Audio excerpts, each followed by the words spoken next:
Hoy nos toca hablar de dos libros que tienen bastante en común. Por una parte, sus autoras son pioneras en la literatura afroamericana y dos grandes referentes de la lucha por los derechos sociales de los afroamericanos, muy especialmente de las mujeres. Y por otra, dos historias en las que las mujeres son protagonistas, en las que se unen para hacer frente a las adversidades y en las que, a pesar de lo muchísimo que sufren en las páginas de estos dos libros, nunca se victimizan. Bienvenidos a Victorian Spirit.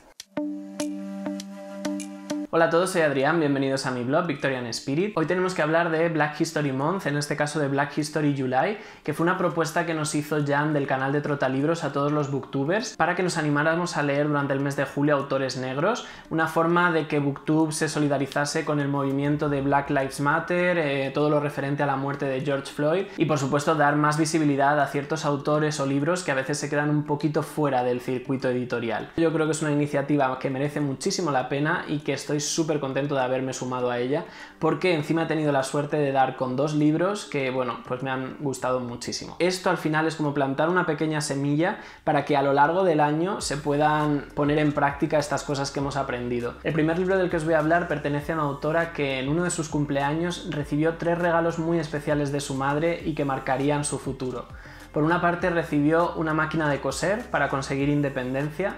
recibió también como regalo una maleta para poder hacer viajes y también una máquina de escribir para poder desarrollar su creatividad. Y me gustaría pensar que esa visión de futuro que tuvo la madre en ese momento fue lo que la ayudó a convertirse en la autora que hoy es. Os estoy hablando de Alice Walker y de su libro El color púrpura, que fue publicado en 1982 y que ese mismo año, entre otros premios, consiguió el Pulitzer, siendo la primera mujer afroamericana en lograrlo. Este libro se convirtió en un éxito editorial desde el momento en el que salió. De hecho, 3 años más tarde Steven Spielberg lo adaptó en película y también se ha hecho un musical sobre esta historia. Pese a ser un libro tan conocido, es un libro que también ha sufrido mucho la censura por el tipo de lenguaje tan explícito que tiene al referirse a temas como la violencia o el sexo, y también ha sido un libro muy criticado por el tratamiento que se le ha dado aquí a los hombres, y se dice que esta es la principal razón por la que la película no ganó ninguno de los 11 Oscars a los que estaba nominada, pero bueno, ya sabemos que los Oscars tienen mucho de politiqueo y en este caso le tocó sufrirlo a esta historia.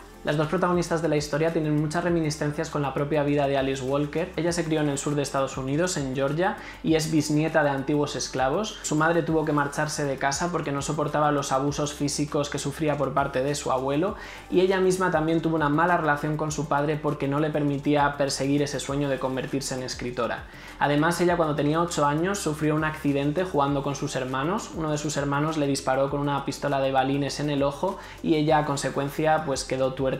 Esto, aparte de las secuelas físicas que trajo, obviamente, también afectó muchísimo a su autoestima. Esto lo vemos muy reflejado en el personaje de Celie. Y además ella se declara abiertamente bisexual, incluso tuvo una relación con la cantante Tracy Chapman, que también es un capítulo que nos puede recordar a ciertas cosas que ocurren en el libro. La historia del color púrpura está ambientada en Georgia en los años 30. Allí nos vamos a encontrar con Celie y Nettie, que son dos hermanas que se quieren muchísimo, que son uña y carne, y las dos se van a tener que enfrentar desde muy pequeñas, no solo a las tropelías que sufren por parte de la sociedad por ser negras y pobres, sino también a los abusos que sufren por parte del patriarcado negro, en este caso personalizados en la figura de su padre y también después de su esposo. Una de las grandes consecuencias que van a sufrir de estos abusos es que se van a ver separadas durante gran parte de su vida y solo la correspondencia en forma de cartas que se van a intercambiar va a ser lo que les va a mantener con fuerzas para seguir tirando adelante y pensar que en el futuro todo puede ir a mejor. Se trata por tanto de una novela epistolar en la que vamos a ver el intercambio de cartas entre estas dos hermanas que están separadas por muchísimos kilómetros, y en cuanto al estilo, el gran acierto de la autora es que consigue captar la esencia de cada uno de estos personajes dándole una voz y un estilo muy únicos y muy propios,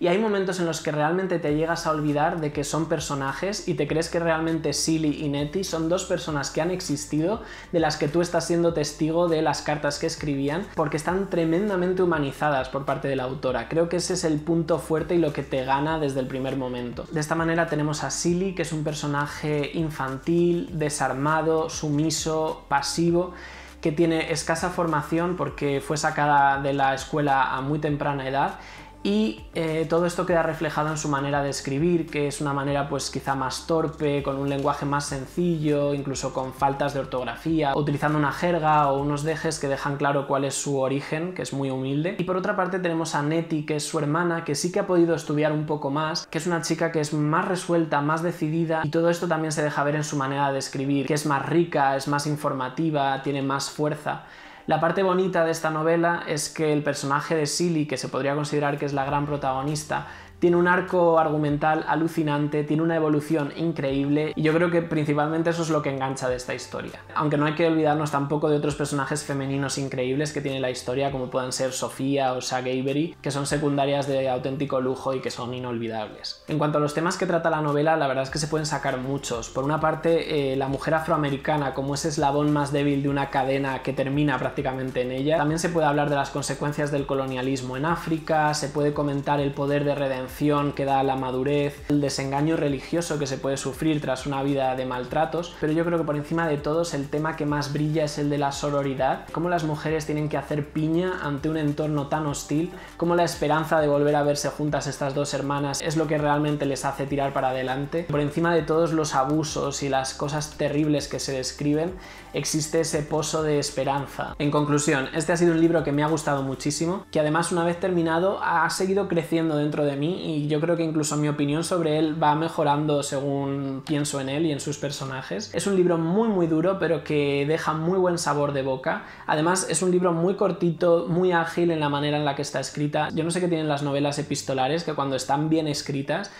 funcionan como un tiro, porque es una novela que te engancha muchísimo desde el primer momento. Ya la primera página es terriblemente brutal, es que no te deja ni aclimatarte, te suelta lo más grande en la primera página. Yo creo que una de las cosas que más me han gustado, además de ese arco que ya he comentado, esa gran evolución de Silly que es espectacular, sería que todos esos abusos, todos esos horrores que aquí son narrados, están presentados desde el punto de vista de Silly, que como ya he comentado es un personaje que en el principio de la novela es muy infantil, muy naif, muy inocente, con lo cual, aunque tú como lector eres plenamente consciente de que lo que te está contando es terrible, ella no es capaz de darle toda la intensidad o todo el dramatismo que la situación merece. Y es según avanza la novela y según Silly va evolucionando que realmente ella se va viendo más afectada por las cosas que le han pasado o las cosas que le pasan, y es ahí cuando tú como lector también te dejas envolver más por el drama. Es como si el mismo proceso de maduración y de evolución que sufre la protagonista lo sufrieras tú como lector, que cada vez estás más emotivo porque ves que las cosas le van afectando cada vez más, y es como si a mí también como lector me permitiera por primera vez expresar esos mismos sentimientos que venía arrastrando desde la primera página y que estaban muy contenidos por la manera que ella tenía de presentarlos, pero cuando ella se rompe, yo como lector también me rompí con ella, y creo que eso hizo de este libro una experiencia bastante única y bastante especial. Y la otra cosa que me ha gustado muchísimo es un momento de redención que ocurre al final de la novela con un personaje muy odiado, y la verdad es que lo agradecí muchísimo porque me dio mucha esperanza, porque al final esta historia te recuerda que todos son víctimas, incluso el verdugo también lleva una gran carga encima porque no dejan de ser negros en el sur de Estados Unidos y además negros pobres, así que todos están asediados por un montón de problemas. Y cuando ves que un personaje en concreto tiene esa capacidad de cambiar, pues para mí de verdad muy gratificante. Así que nada, solo puedo animaros a que la leáis porque es una novela que creo que se disfruta muchísimo. Y vamos con el segundo libro que leí dentro del Black History July, en cuya primera página pone dedicado a 60 millones y más. Y es que obviamente es un libro que va a tratar el tema de la esclavitud, que lo va a tratar sin ningún tipo de tapujos y con toda la crudeza que merece como tema. Os estoy hablando de Beloved, de Toni Morrison, un libro que fue publicado en 1987 y que está basado en la historia real de Margaret Garner, que fue una esclava que se escapó junto con sus hijos de una plantación en Kentucky hacia Ohio, que era un estado libre en ese momento, pero que fueron detenidos por un grupo de cazarrecompensas, y esta mujer en plena desesperación prefirió la muerte antes que ver a sus hijos siendo esclavos de nuevo, con lo cual asesinó a su propia hija de 2 años. Como podéis ver, la premisa no podría ser más dura, más terrible, ni más real tampoco. Toni Morrison ganó el premio Pulitzer por esta novela y también ganó el premio Nobel de Literatura en 1993, convirtiéndose también en la primera mujer afroamericana en conseguirlo. Sin embargo, antes de ser escritora, ella ya llevaba toda una vida dedicada a la literatura afroamericana, porque ella también era la primera editora negra en Random House en Nueva York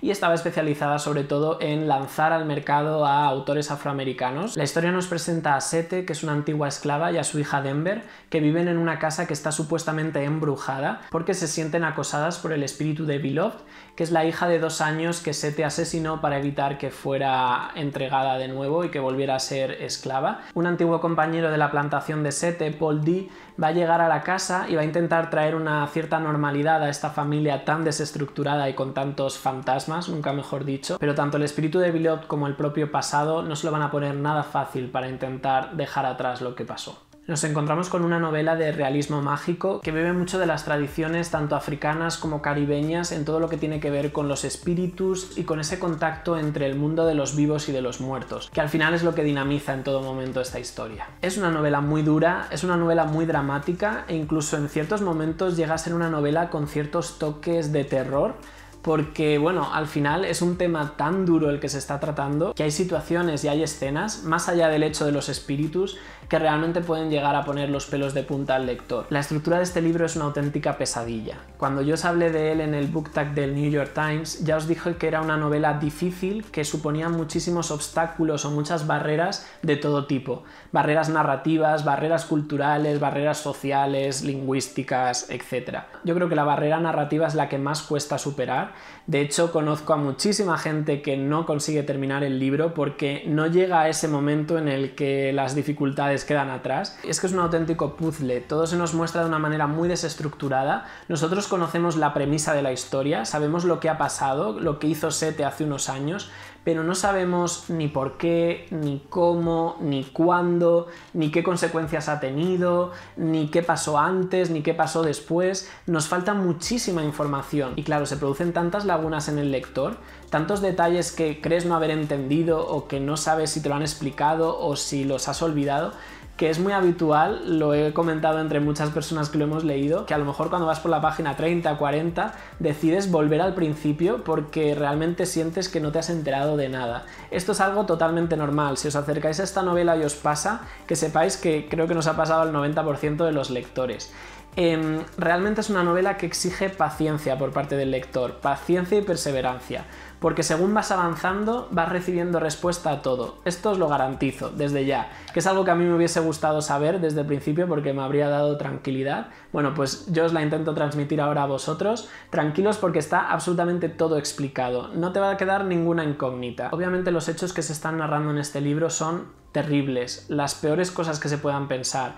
Parricidios, abusos sexuales, asesinatos, torturas, bestialismo, vamos, lo más duro, lo más árido, lo más sórdido que te puedas encontrar está en este libro. Sin embargo, no se hace tan difícil de leer como cabría esperar por el estilo que tiene la autora, porque la autora consigue presentar hechos terribles de una manera muy sutil, mezclado con un montón de elementos de tipo onírico, mágico, que lo hacen bastante más llevadero. Yo creo que en este caso la elección de la autora de este género del realismo mágico es una opción para intentar hacer más digerible la historia al lector. Es una opinión que yo tengo muy personal, pero me parece a mí que es una forma que ella tiene de intentar alejarte un poco y protegerte de las cosas que se están contando aquí, que son terribles, porque ella no se ahorra ningún detalle, pero es tal la sutileza y la delicadeza con la que se exploran algunos aspectos, que yo había momentos que decía, ¿ha pasado lo que creo que ha pasado o me lo estoy yo imaginando? Al final resulta que sí, porque ya os digo que todo queda muy explicado. Me gustó muchísimo esa manera de afrontar estas desgracias. De nuevo nos encontramos con un libro que trata muchos temas. Por supuesto el de la esclavitud es uno muy importante, pero también la importancia de la maternidad, del vínculo maternal, de cómo a veces una excesiva dependencia tanto del hijo hacia la madre como de la madre hacia el hijo puede ser negativo, también la capacidad de perdón, la capacidad de redención, pero de todos estos temas el que a mí más me ha golpeado, más incluso que el de la esclavitud, es el de la libertad. Es decir, nos encontramos con personajes que por primera vez en su vida son libres, ya sea porque han comprado su libertad, porque se han escapado o porque ya la esclavitud haya sido abolida. Ese proceso de adaptación hacia una nueva situación, hacia una nueva libertad, a mí es lo que más me ha conmovido con diferencia de esta historia. De hecho, a estos personajes solo los conocemos cuando nos cuentan cosas de su pasado, porque su identidad está toda atrás, no tienen una identidad presente ni futura, todavía no, la tienen que configurar. Ellos han sido esclavos y eso es lo que conocen, eso es todo lo que son. En el momento en el que dejan de serlo, ellos mismos están muy desubicados y no saben ni lo que son, ni para lo que sirven, ni cuál va a ser su futuro, ni están acostumbrados a tener su propia casa.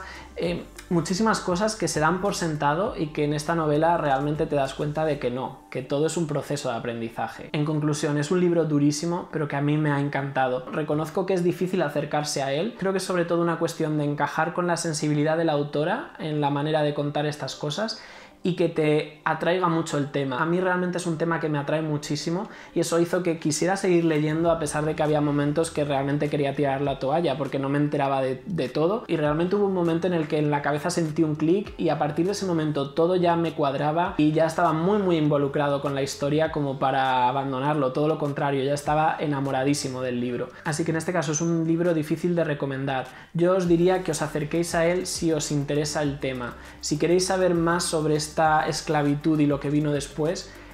os lo recomiendo encarecidamente porque me parece que hay mucha verdad en él, hay mucha crudeza pero mucha verdad. Y ya os digo, la satisfacción que vais a sentir cuando superéis esa barrera inicial y realmente os dejéis meter en la historia, yo creo que merece muchísimo la pena. De hecho, para mí va a ser una de las mejores novelas del 2020 sin ninguna duda. Y bueno, pues esto ha sido mi Black History July. Como siempre os voy a lanzar una pregunta y en este caso, como me consta que hay muchas personas que también se han sumado a esta iniciativa, me gustaría saber qué libros me recomendaríais, qué autores habéis descubierto. Bueno, me va a encantar ver vuestras respuestas en este caso porque seguro que aprendo un montón. Y nada, si esta es la primera vez que pasas por aquí y te ha interesado lo que te he contado, te invito a que te suscribas, le puedes dar al cabezón de Sherlock, a la campanita para estar en contacto, y a todos los demás, muchísimas gracias por estar ahí siempre, por vuestro cariño, por vuestra dedicación y bueno, que tengáis una semana increíble.